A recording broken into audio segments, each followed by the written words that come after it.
Just a note, as folks are introducing themselves in the chat, you might notice next to your name in the chat, or next to your two, whether you're chatting just panelists or panelists and attendees. If you'd like to introduce yourself to everyone, make sure you select the panelists and attendees.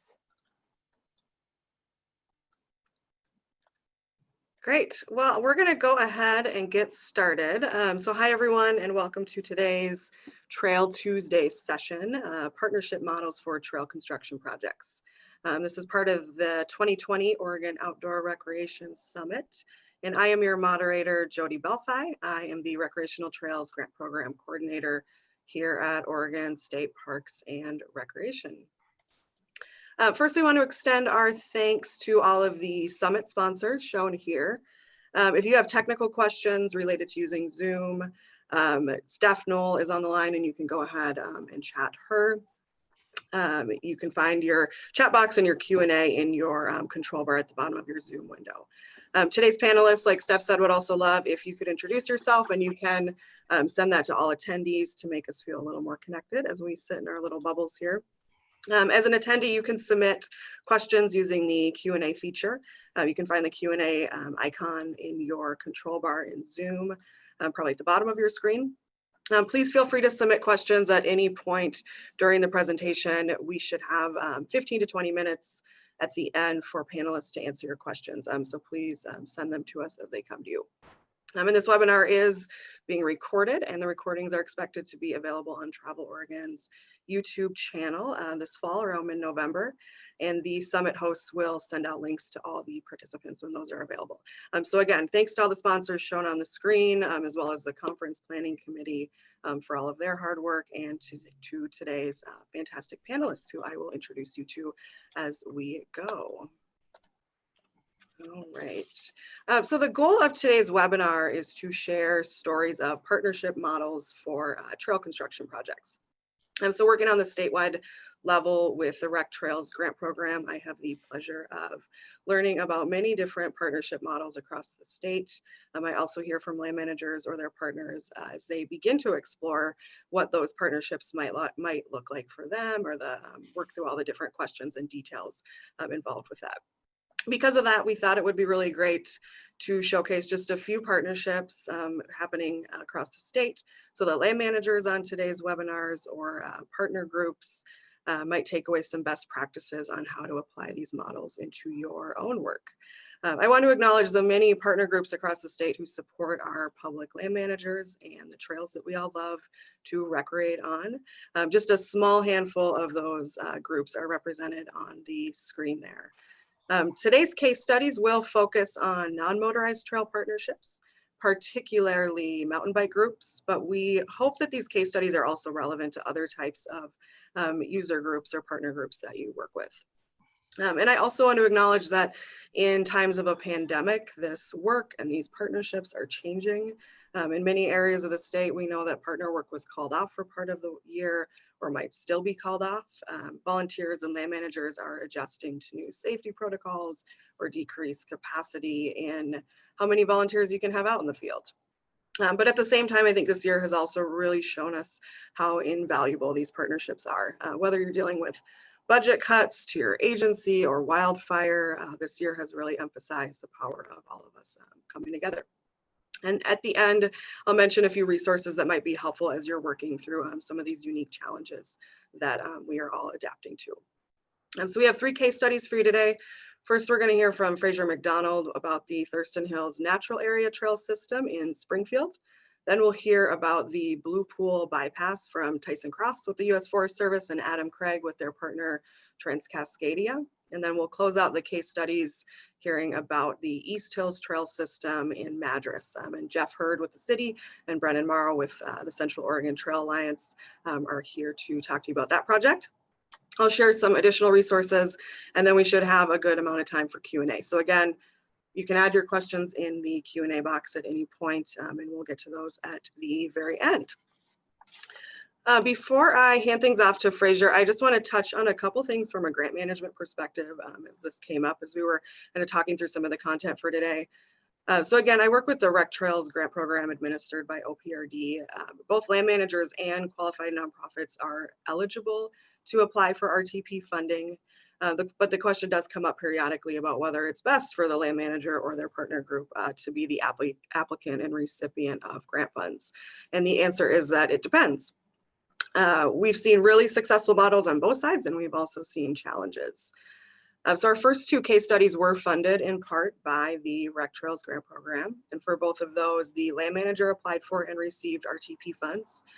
We're not going to go too far into this topic, but these are just some of the elements that should be considered when you are making that call. Those include whether the grant program is reimbursement based and if the nonprofit has the financial capacity to pay for project expenses, as well as internal controls that you have in place to manage grant funds, especially federal grant funds. For nonprofit partners, considering whether you're familiar or have the capacity to meet state and federal procurement guidelines in your contract management. And then make sure to look into the reporting requirements of the program to make sure that's something you're prepared to take on. With all these things and more, there's the obvious need to weigh the capacity of land management staff, nonprofit staff, and in many cases, volunteers who might be tasked with managing a grant funds. But aside from who applies for funds, there are other ways that volunteers can support land managers applying for grant funds. That could include writing or collecting letters of support if required by the grant program. And we're going to hear about an example of that today. But another huge way these groups can contribute is through donated labor, which may make sense for some projects that you might be seeking funding for. The Rec Trails program, like some other grant programs, requires that the recipient of grant funds commit a certain amount of match towards the project cost. And at least speaking for RTP, we allow counting donated labor towards that financial match instead of requiring a full cash match like some other programs might do. How that donated labor is valued may also vary by program. Some programs might use minimum wage, prevailing wage rates for the specific tasks being performed by the volunteers. RTP and some other programs though do allow using the independent sectors rate, which is currently valued at $26.39 an hour. So that's a huge thing when you're considering coming up with match to meet the grant program requirements. And that independent sector rate is updated every year, usually in April. It was delayed this year, but that's usually when it comes out. And if you have questions about how that's determined, you can learn more on the independent sector's website. And I think Steph will drop that link in your chat box. So with that, I am going to hand it over to Fraser McDonald with the Willamalane Park and Recreation District, but with a huge congratulations because it is just hot off the press that the project that Fraser is going to be talking about will be given an achievement award by the Coalition for Recreational Trails later this month during a virtual award ceremony.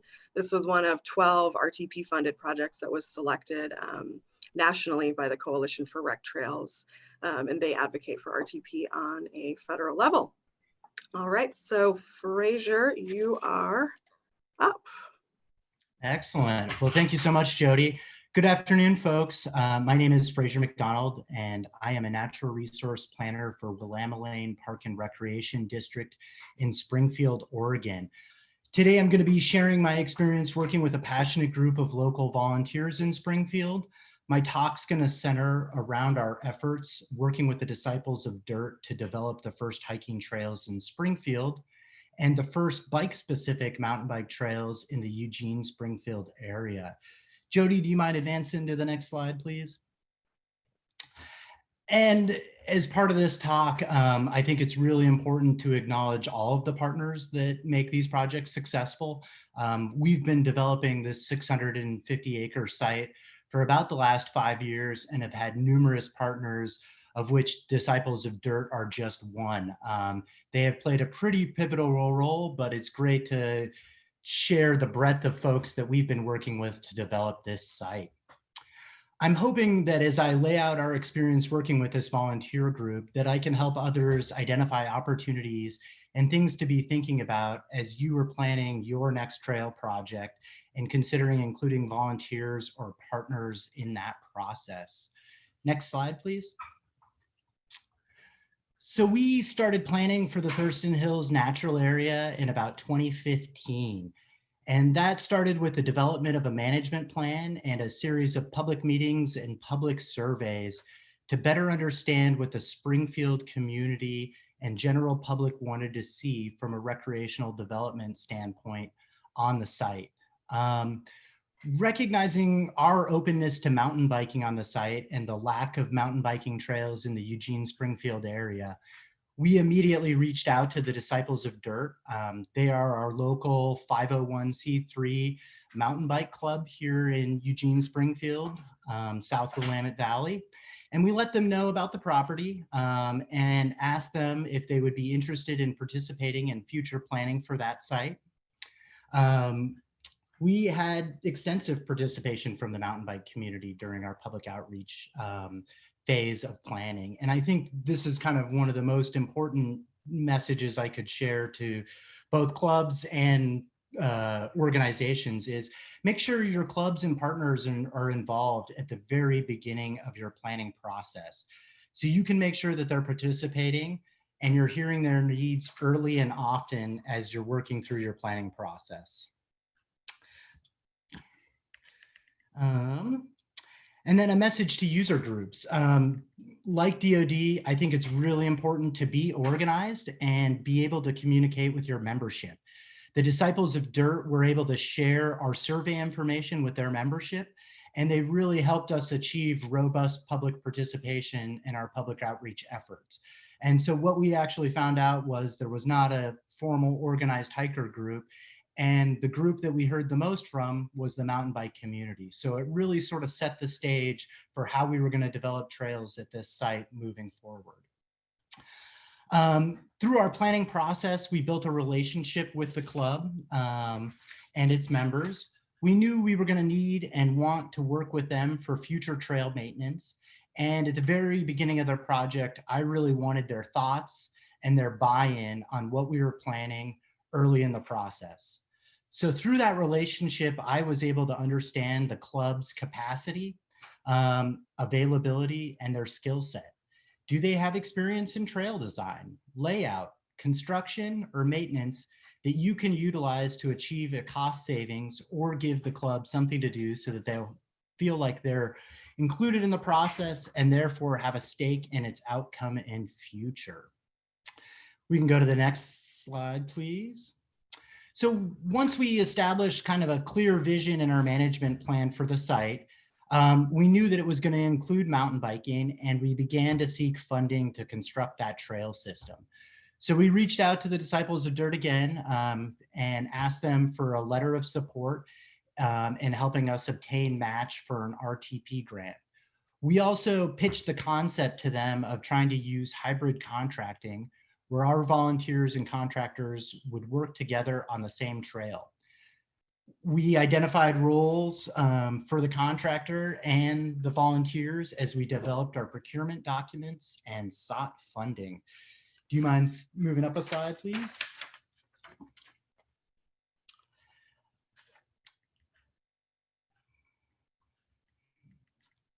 To build on the conceptual trail plan and our desire to reduce out-of-pocket expenses, we worked with the club to develop some trail alignments versus doing a request for proposal and leaving the trail design entirely to a professional contractor.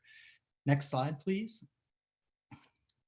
Having worked with the club, we knew that they had expertise in trail design and trail layout, and we knew that we could rely on them and achieve some of our match early on in the project by working together to start laying out some of the uphill trails.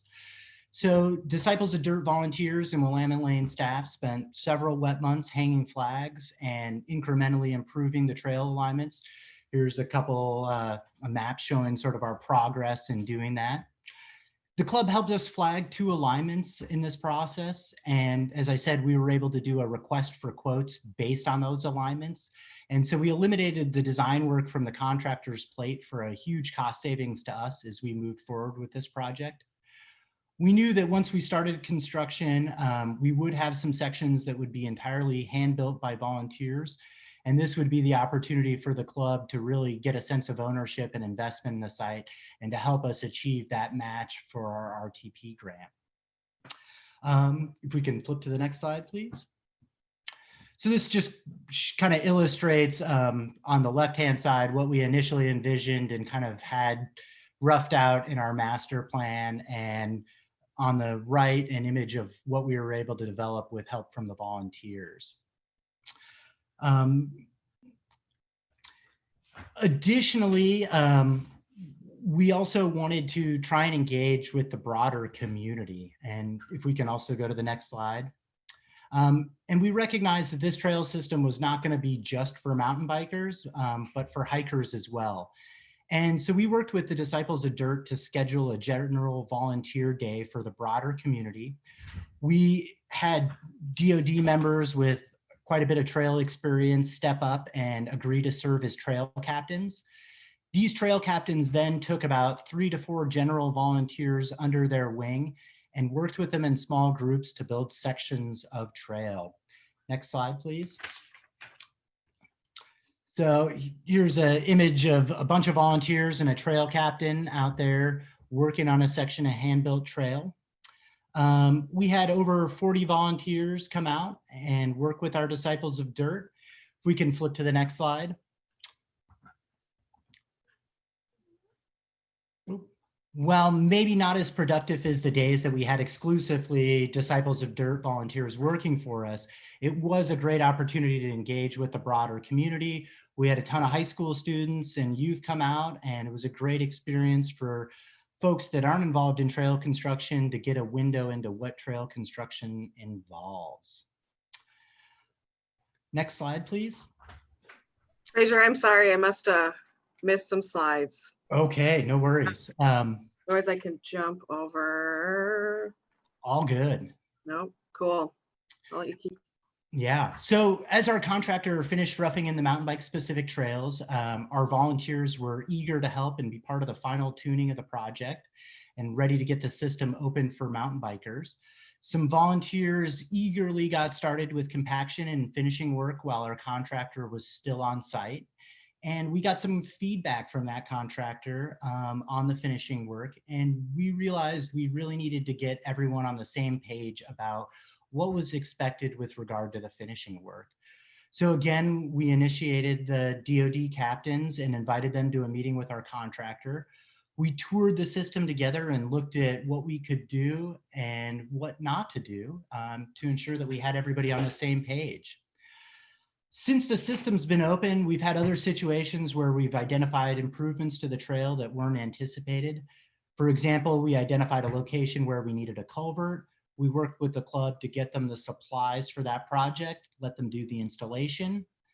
Following our successful work together and a vision for the future, we formally developed an MOU in 2018, Memorandum of Understanding, that formally acknowledged our partnership and developed a clear vision for what the future would hold and how Willamalane would work with the Disciples of Dirt to maintain and enhance our trail system. Our relationship has stayed relatively informal since then. We basically keep in touch and chat up issues as either our staff or volunteers see them, and we try and work together to address them. Since this initial project, we've worked with the club to maintain a great riding experience at the site. We check in regularly on issues that we're seeing. We try and develop solutions to immediate and future problems. We are regularly discussing maintenance needs and who can get to them sooner, whether it's our staff or the club, and then trying to develop a plan of attack. The value of this work has been very significant. Not only did it help us achieve almost a $40,000 savings and match towards our RTP grant, but it's been a significant savings in staff time to just manage the trail system. Recognizing the efforts of the Disciples of Dirt that they put into financially supporting aspects of our trail construction, we have worked to develop signage that acknowledges the work and effort that they have done to help us put this trail system together. So this last year, I've developed signs that are now at the top of all of the mountain bike trails that have information and links to DOD's website and tells trail users how they can get involved and if they'd like to donate money to maintaining trails, where they can go to do that. So I'd like to kind of finish off with offering some takeaway conclusions from my experience working with this volunteer group. I think one of the first things to do in planning a project is ID your user groups, talk with them early on in your planning process.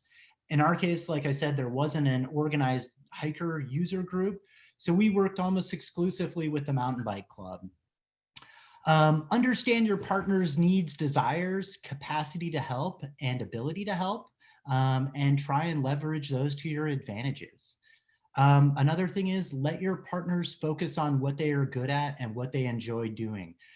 We tried to handle the regulatory stuff and really let our volunteers just focus on being outside and building trail. Work in small teams, get leaders trained that can train others instead of trying to train all volunteers. If you're gonna do a hybrid contracting approach, work with your contractor early on in the process and your volunteers to ensure that everybody is on the same page about how the work's to be completed and what the final product should look like. Get specialized trained volunteers like the trail captains to share their knowledge with more general public volunteers. We found that to be one of the most rewarding aspects of this trail project, was just the amount of sharing that happened to the broader community. My last ones are: be gracious, acknowledge and sing the praises of your volunteers for their contributions, and build good relationships and get good work done. Thank you. Awesome. Thank you, Fraser. Sorry about that. Forgot some pictures. So I am going to hand things off to Tyson Cross and Adam Craig to talk about the Blue Pool Bypass Project. And a reminder to folks to, if you have any questions for Fraser or for our next presenters, feel free to stick those questions in the Q&A at any point. Take it away, Adam and Tyson. Hey everybody, Tyson Cross. I'm on the Mount Hood National Forest now, but spent 9 years on the McKenzie River Ranger District, where the project we'll be talking about took place. That was awesome, Fraser. I think that a lot of what we have to present here will dovetail nicely to that presentation, and there's a lot of similarities between our projects. The project I'll be talking about is the Tamlich Falls Bypass, which is the Blue Pool Bypass. Essentially, when I got to the district at McKenzie about 10 years ago, the trail to this awesome, beautiful place where the McKenzie River bubbles up out of the ground into a beautiful pool had about 10 vehicles at the trailhead, maybe 20 to 30 people on the trail. And after 6 years of being there, it had blown up to where we were seeing up to 1,700 people a day on the trail. Now that trail is a bike trail as well as a hiking trail, and it's incredibly technical. So what we were seeing is a bilateral conflict between the hikers and the bikers, where the bikers weren't able to have continuity going down the trail, and the hikers were trying to deal with people who were trying to do these technical moves on their mountain bikes. So in order to get around that, we laid out and did the NEPA for a bypass trail that would be bike specific for 2 miles. So in order to achieve that, we went with we got the RTP grant, and the Forest Service was the fiscal agent for that. So we took on a lot of those administrative responsibilities dealing with RTP and the finances. And then we were able to put a cost share agreement together with our partner, Trans-Cascadia. And I'll let Adam talk a little bit about that. Yeah, so this was a really great opportunity for Trans-Cascadia to continue building our relationship working with the Forest Service. At this point, we had been running our annual mountain bike event in the Willamalane National Forest for 3 seasons and doing a ton of volunteer work with fairly good sized volunteer parties on backcountry trails primarily. So the natural continuation of that relationship was to enter into this challenge cost share agreement with the Forest Service to manage this Tamalich bypass project, which was a really, awesome opportunity for having a mountain bike specific trail built on National Forest land. We're about to sign and open this trail in its completed state, and it will be specifically, mountain bikes this way, hikers on the existing trail. So we wanted to use that knowledge from the mountain bike community to really create an inspiring product to continue the legacy of the Mackenzie River Trail, which is one of the most popular mountain bike trails in the country.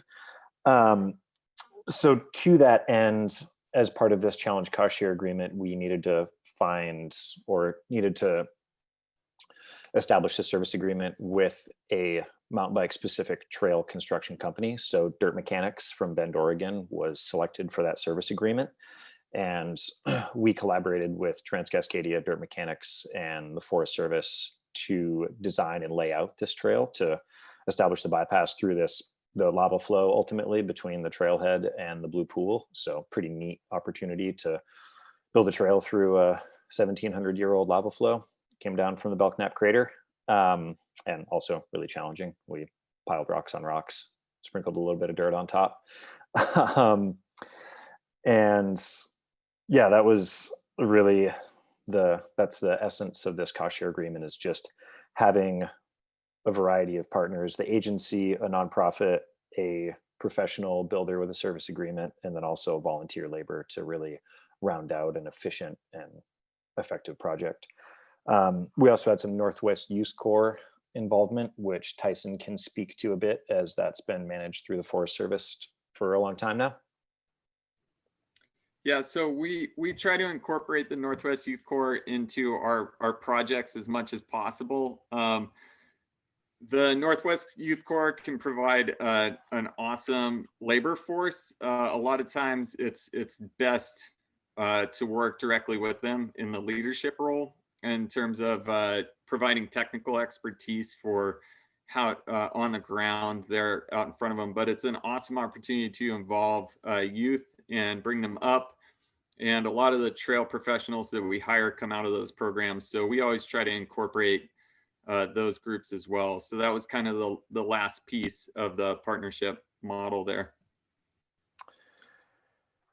Yeah, it was great having the NYC out. They came on some really rainy days and worked super hard and were really helpful. So it's fun working with another generation of trail stewards. A major part of this project was obviously volunteer funded, as any of these, collaborative projects are. And moving forward, we're, ultimately leaning more and more on volunteer labor, which is great because there's so much enthusiasm from the volunteer communities. So Trans-Cascadia was tasked with organizing all of the volunteer support to this project, which ultimately amounted to a 20% match of the overall project budget. So we had a lot of volunteer time out there, which is great. And we basically looked at volunteer efforts in two different ways. As Fraser said, there's great opportunities to have big events that really capture a lot of different folks from different user communities. And we had, a handful of parties with 40 odd people, and we would, similar to the Thurston Hills project, have members of the community with good experience that could lead crews and, would just plan out where they needed to be working and, have written down at those spaces what needed to be done. And then another really effective way that we were able to utilize volunteer labor and also spread a central tenet of this project was trying to get mountain bike specific design and construction techniques spread into some areas of trail stewardship that don't necessarily have that knowledge. So both working with the Mackenzie River District, their seasonal trail crew.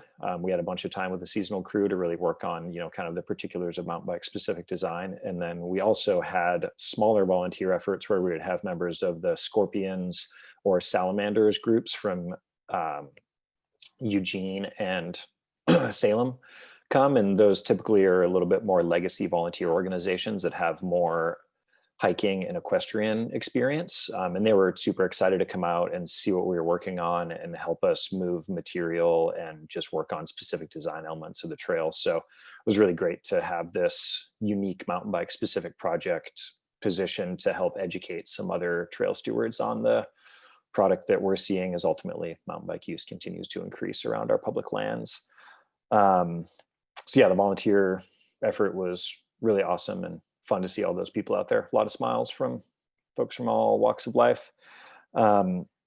Another main part of Transcascadia's role in this project was project management and actual administration of the grant. So managing billing to cover our labor provider through a service agreement, Dirt Mechanics, and then also staying up on our volunteer match per billing cycle and all of our in-kind contributions for equipment and fuel and our various crews' time.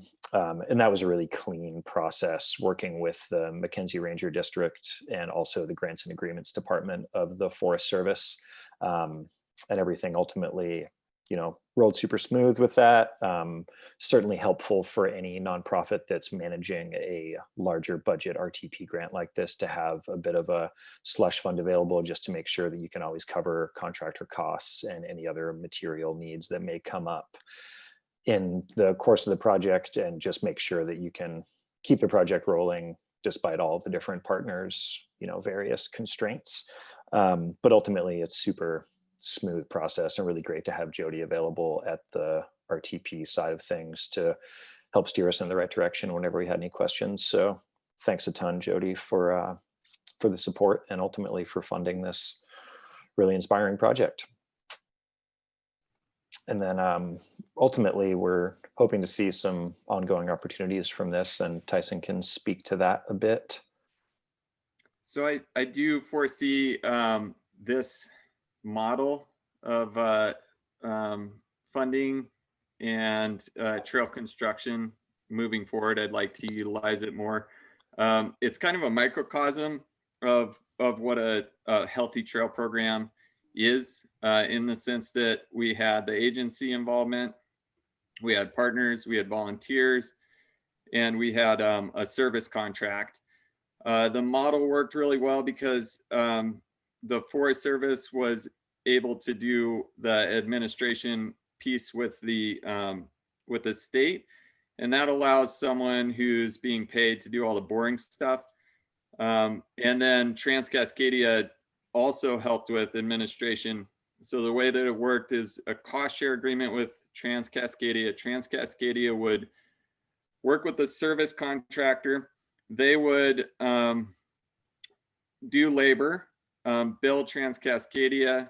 Transcascadia would bill us. We would pay Transcascadia. After that was all done, then we could submit quarterly reimbursements from the state. So the process of getting money to the contractors took less time in that model than having to bill every quarter. I also think that this is going to be an awesome opportunity going forward because we were able to use a service instead of a construction contract. So in that way, the Forest Service was responsible for the end product on the trail, and we hadn't drafted a contract.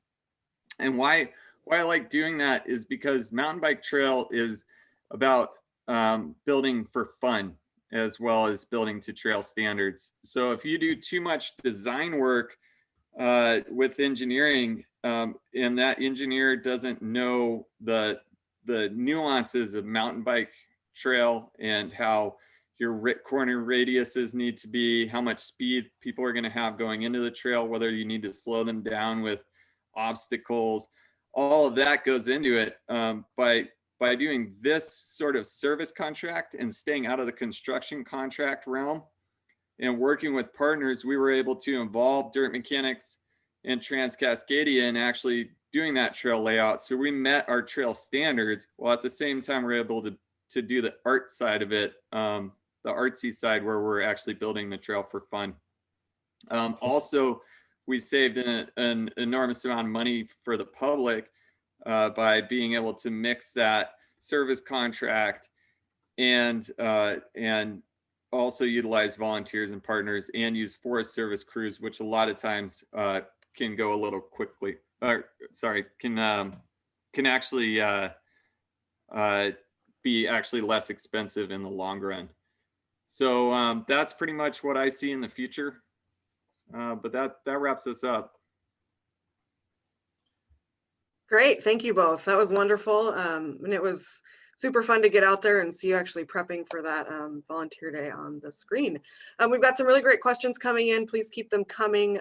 One though that I do want to ask now, the rest will be held till the end, is somebody asked if this project was recently impacted by the fires, and I believe the answer is no, that it wasn't. Is that correct? Yeah, this was not impacted at all by the fires. Yep. Um, Good. yeah. Great. Thank you both again. And I will pass things off now to Jeff Hurd of the City of Madras and Brennan Morrow with the Madras chapter of the Central Oregon Trail Alliance. Thank you. So yeah, I'm Jeff Hurd. I'm the Public Works Director here at the city. And I'll kind of start it off here, and then Brennan will jump in and really talk about the details. But this project kind of all started out when Brennan actually approached the city back in 2017, I believe was the first conversation we had. He had contacted me because he had interest. He had been on Central Oregon Trail Alliance and had interest in building a mountain bike trails near or around Madras. And he had noticed that the city owned a little over 500 acres just east of town. When he first came to us, it was kind of set up as we believed that CODA wanted to kind of lease the ground from the city, and that they wanted to build some mountain biking trails and then of course manage it. After kind of some back and forth and we got our wires crossed, we finally came to the conclusion that that wasn't the case. Really what Brennan wanted to do was set up a Madras chapter of Central Oregon Trails Alliance, and with volunteers build a trail system that would be on city property that would be a city trail. Once we figured that out, we got moving fairly quickly. And so I approached City Council with the idea of, hey, we wanted to build these. These would kind of be maintained by volunteers through the CODA chapter, but in essence, it would actually be a city trail and will work great with all of our other trail connections we have around town. We've got about 6 miles of paved trail, but we didn't have anything that was really geared towards mountain biking. And so that's how we kind of got the start. We got the approval from City Council, and then Brennan Morrow, who jump in here, he's really the one who kind of led the effort to get the design going and get the trail construction. So I'll kind of let Brennan do most of the talking. So go ahead, Brennan. Yeah, that's some great background. And Jeff, you really kind of covered it. Effectively, when I moved up here to Madras, I didn't have any place to ride, but we had all this open land around us. It didn't make a lot of sense. And so the city had that beautiful piece of property, and I kind of ventured on it. And I said, yeah, we could do something here. And the city was really apt to get it done. And that was a beautiful piece. Is the community here in Jefferson County is a little bit more rural and a more get it done kind of mentality. When you go to the city and you ask for an idea, the answer is no, but we can fill out some permits and do it. The answer is yes, and we're going to have to jump through these hoops. And that little bit of difference, that starting word being yes instead of no, is why this project could move forward. And it has moved forward. It took us a bunch of time to get through the legal hoops and lawyer talk, as Jeff was saying. But once we got through that, we broke ground and moved quickly. Maybe we can flip to the next frame. Let's see what the next screen has for us. There we go. So what you're looking at is the mountain bike part of the trail system. Now you see that this was all built in about a year.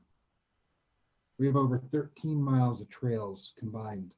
And what we did in this trail system was we designed for hikers, runners, horse, and bicyclists. So the highlighted trails right now are the bike trails, and the little red dots are features. They might be a little drop or other feature area. We also had one other user group that nobody seems to like. And we figured, well, why don't we build for them? And so we designed with the idea that e-bikes would be easy to ride here. City property, we didn't have to jump through the same hoops. And so all we had to do was make some small modifications in how we designed the trail, to keep in mind that a e-bike can climb a hill potentially faster than a traditional rider, allowing for there to be conflict in areas where there's not wide open view, or speed and visibility could be an issue. So if we look over in that little section over there called Gut Punch, this is a bit of a climb. And so what we did was we used the hill to create more places where a downhill rider had to slow, and an uphill rider would have clear visibility of that slowing. And that's worked out great. Then you'll see other parts around there with Coyote Run and such. Many of these are more downhill oriented runs in one directional. So we added some of that so that we wouldn't have that conflict. Then we're also blessed that a lot of this land is wide open and has a high visibility. So that kind of works out pretty nice. And now we also had horses in mind. So maybe we jump to the next frame. There we, maybe all turned dotted lines. So if you look at Ruby Way and some of these other lightly drawn lines on the map here, what we're seeing there are our horse trails. And now we're in an area where horseback riding is a still thing here. We have a big arena, fairgrounds. We have real cowboys. Actually, there's cows out on this land that we share the land with during the spring season. And that's wonderful. And so making sure that we had all user groups covered just meant that we had to build some trails with that in mind. And so our horse trails are separate and are generally only crossing the bike trails with a gigantic amount of visibility. And then we have about 100 yards minimum clearance at all locations that aren't a direct cross. This has allowed the horse community to have a beautiful area to go out there. And it seems that brought together our community even more. Let's see, am I missing anything else that we did? Jeff, do you remember anything else kind of neat about our trail system? No, I think the biggest thing that was really neat about this was just kind of how the partnerships and roles went together to implement this project. This was all volunteer based. The CODA, Brennan, created with several folks that were interested in these trails, set up a Madras chapter for Central Oregon Trail Alliance. From there, they started going after grants, local grants around here, around the city, such as our cherry tree event. I think they got somewhere close to $15,000 to $20,000 worth of funding to help with, materials and equipment to help construct these trails. They also got funding because they became a chapter of their own. They got funding through Central Oregon Trails Alliance. And one of the key things that kind of made this all work was because since this was a volunteer-based trail system, how it was constructed, the key thing was all the city needed to do was make sure, since they were working on city properties, that they signed liability waivers. And that's kind of what made it all successful. It's been a great addition to our existing trail system. You can see we got a park right next door. People love it. It's always jam-packed. We have plans, we have one major trailhead right off Ashwood Road, but going forward, there's talks of developers kind of growing into the trail system. So we have plans for future trailhead connections. We really want to see it kind of expand out to the east, more into the federal land areas, and be able to connect that direction, because there is just acres upon acres as you go east. So this has been actually kind of a fun project for me. I've stayed out of it as much as I can, and kind of let CODA and Brennan's group, they were the ones who did everything, and they've done a fantastic job. I mean, I can't say more than enough of how great this really turned out to be. So it was a great partnership, still is, and we got plans going forward. And that's all I have. So thank you very much for the And opportunity. if I can jump in and reiterate, we really lucked out with that get her done kind of community. We had some great volunteer support, and we had some really champion folks. And we have made so much progress on this trail system because we had one trail leader that just loves trail work. He built, I think it was 6 new trails when COVID lockdown hit, because we weren't under the same restrictions, and he was working with his family or himself. And he built many subsections and has done amazing work. So we have just champions in our mix here, and feel really blessed. And then, like Jeff said, we had great financial support. I mean, the city didn't put a dime in. We had grants locally driven, and then Central Oregon Trail Alliance gave us huge support to continue to build out this trail system. And in turn, what's happened is the community, the joy to hear kids riding out in those hills, seeing people get active that otherwise probably wouldn't because they didn't have the opportunity. We are in a rural community, and so this has just changed almost a culture around athletics and going outdoors at an even higher level.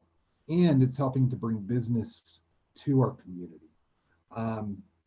We see many times people have gone to the brewery, especially before COVID hit. They went down to our local shops and got something to eat, went on a ride. So it's been a big benefit to everyone. Awesome. Well, thank you both so much. And if folks didn't see during the summit introduction night a couple Mondays ago, there was a really great video of this trail system that was shared. Steph, if you have that link handy, maybe you can drop it in the chat. But it gives a really good feel of this trail system. So thank you again, Jeff and Brennan. I'm just going to make this real quick, but I wanted to share a few different resources before we jump into your questions. So as far as our changing pandemic environment, the Trail Keepers of Oregon, they have an updated safety policy and procedures that they have available on their website as far as working in a COVID-19 environment. Steph just dropped that link in there. So if you're a land manager or trail club looking to update your similar policies, you can look to them as one example.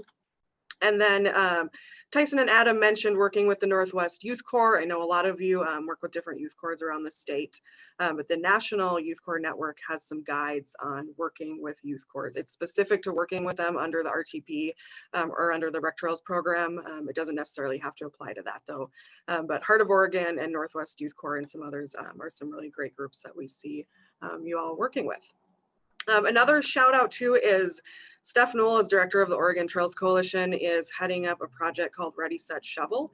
It's an introductory guide to trail planning, geared a lot towards trail clubs as well as land managers, but just sort of a baseline 101 on what things land managers need to consider that folks can understand as far as environmental and land use permitting and all those different types of things, just to help us all get a better understanding of that as we're navigating these partnerships, which I know can be difficult sometimes. If you are interested in taking a look at that draft guide, you can reach out to Steph Knoll. You should have her email address, otherwise she can drop it in the chat box there. And that project is being funded by the Bureau of Land Management and Oregon State Parks. The Pacific Crest Trail Association, they have another great page of resources on their Crew Leaders Center website, examples of volunteer agreements and safety protocols and checklists, et cetera, et cetera. Sorry, I'm rushing this, but we want to make time for questions. And then the National Park Service, they have the Rivers, Trails, and Conservation Assistance Program, as well as some other trail planning toolkits and other guides on their website. So they're always another good resource.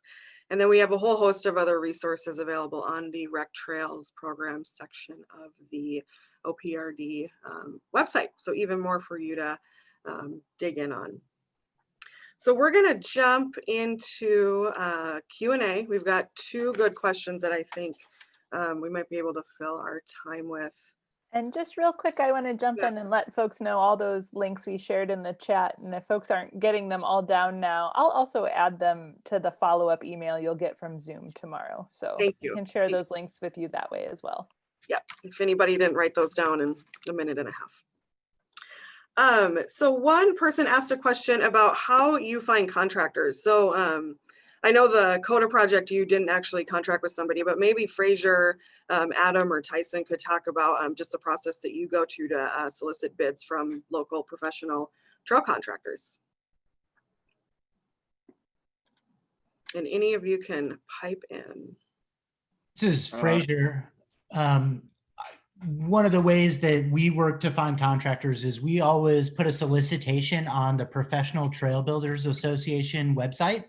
They are the professional chapter for that profession. And so we always do something there. And then we typically go through and seek out any specialized mountain bike trail contractors in the state of Oregon. And then we also use the state of Oregon's procurement website, or ORPIN, and advertise there. Cool, thank you, Fraser. And I am going to drop a link to the Professional Trail Builders website in the chat box for folks. Adam, did you want to add anything? Yeah, so we had a little bit different situation with our challenge cost share agreement with Trans-Cascadia, where we ultimately were tasked with finding a partner that could provide the mountain bike specific labor for this project. So we were able to just do that search uniquely within the community and made the, we're able to establish the service agreement with Dirt Mechanics to provide that specific labor. So that's one of the flexibilities that's available with the cost share agreement, is being able to really focus on selecting the correct, correct provider for that labor. And we ended up with a really beautiful art project from it. Those guys did a really, really amazing job. So hopefully everyone can get out and check it out. Great, thank you. There's another question in the Q&A box. I saw Adam already gave his 2 cents on it, but maybe Fraser and Brennan could chime in too. They asked, it's a 3-part question. How long was the finished trail? How many volunteers did you use to construct that length of trail? And how long did it take? Fraser, if you want to go first. Sure, I was actually just typing a response. So we have about 5.5 miles of total trail. We've got 3 trails. One is a shared uphill trail that is used by all user groups, hikers and bikers. And then we've got 2 separate downhill mountain bike trails. We had over 100 volunteers, or different individual volunteers, participate in our construction. But generally it was a core group of about 5 to 7 individuals that did 75 to 80% of our volunteer hours. And it took us about 2 years from the time that we started flagging the trail before we had the full system open to all user groups.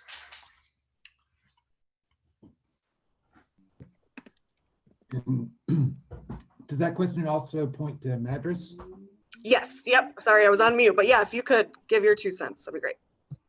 Yeah, so it took us about a year to go through the legal flips for us before we could begin work. And that was a big snow year. So we had a late spring season start. We now have just shy of 14 miles of trails that were built in a little bit over a year. We have more trails going in right now. There's a jump line being built as we speak. And we had about, I think it was 200 or so volunteers in the first year. This year is more expert sort of work. And with COVID, it's been a smaller group. We have about 10 core volunteers and really one champion and his family that are really making it happen. We put in quite a lot of hours. Let's see. So for Central Oregon Trail Alliance, we currently have about 5,064 hours logged for trail work this year. And the Madras East Hills holds 12% of all that trail work. And that goes down to less than 10 people that are just committed to making this beautiful trail system work. Great, thank you, Brennan. And wanted to share another comment with attendees.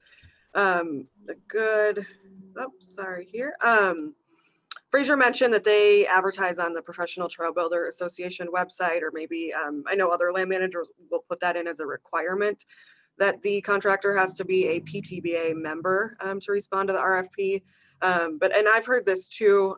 Robin shared that PTBA is essentially a club, and some folks have been cautioned by others in the trail building community that requiring PTBA membership of a trail contractor is something that the state couldn't do. So there is some awareness and some different nuances that have come up with that. So just something to keep in mind, to maybe ask around to the different trail contractors and do your research if that's the method you want to use. I don't know if any of our panelists have any other comments on that. Yeah, with Central Oregon Trail Alliance as a whole, we have very kind of strict guidelines when we go to trail builders. I believe our limit's $2,000 that we can just get done, because sometimes we do have to get it done. But after that, we have a traditional kind of RFP, and we go to the contractors there. And we have a team that works focused more on that as projects come up.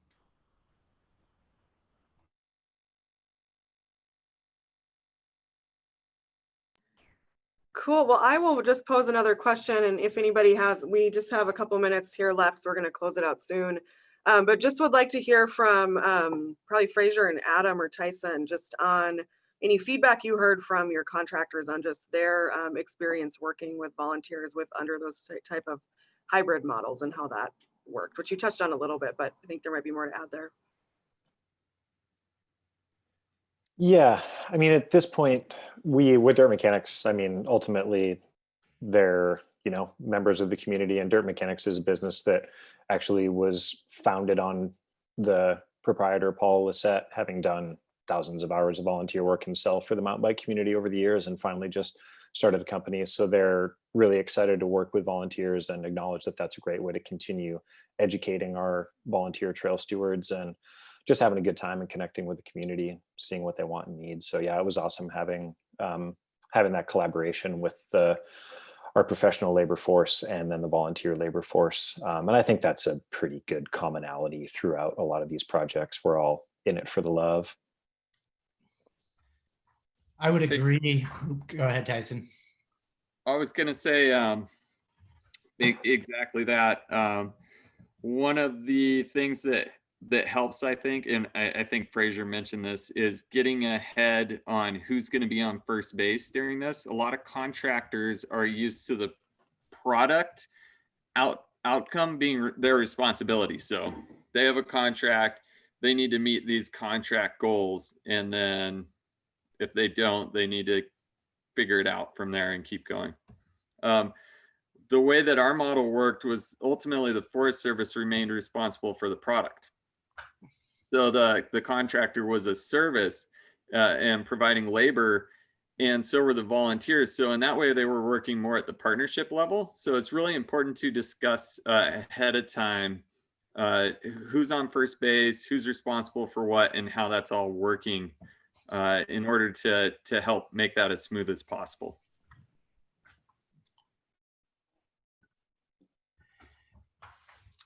This is Fraser. On our end, that was exactly kind of one of the issues that we ran into, was that our contractor ultimately was responsible for the final product. And there was kind of an initial rub when some volunteers got started on things and things didn't get done the way that that contractor had wanted. And so again, everybody's in this for the love of the activity and for being out there. And so we were able to, I mean, it was just a quick conversation of like, oh, they're doing it wrong. I'd really like it if they did it like this. Okay, well, I don't want to be the messenger. Let's get everybody together. Let's talk about this. Let's look and let's make sure everybody's really on the same page and we get the consistent final product that we want. Awesome. Oh, go ahead. Oh, I was just going to add one last thing. I think that when Fraser was talking about having those squad leaders is the term that I would use, but having a volunteer who really knows what they're doing, working with volunteers who are newer, I think that can help create that command system to where you can work with people a little better and work with the contractors a little better. So our point person was Adam. He was dealing with all the logistics and facilitating a lot of that work between the Forest Service So, and the other partners and contracts. So having someone there that can be on the ground to fill that role. Thanks, Fraser. Great, thank you all. It looks like we are out of time, so I'm just gonna close it out here. 1 second. So yeah, thank you to all the panelists. That was awesome information. It sounds like this conversation could definitely continue. And we'd love everybody's feedback, everybody who watched the webinar today. As you exit, you may see a survey page already open in your browser window. And we'd love for you to take a couple minutes just to answer those questions and let us know how things went. And if you don't see that tab open, the survey link will be available in tomorrow's follow-up email. So enjoy the rest of your summit. Tomorrow's webinar, Campability, is on adaptive camping collaborations and resources to improve access outdoor recreation for the disabilities community. And that is at 1:30 tomorrow. And there's a film night Thursday night benefiting the Choosh Fund for Clean Water for Warm Springs. So with that, have a great rest of your day, great rest of your week, and we will see you in more chat rooms soon. Thanks again, everybody.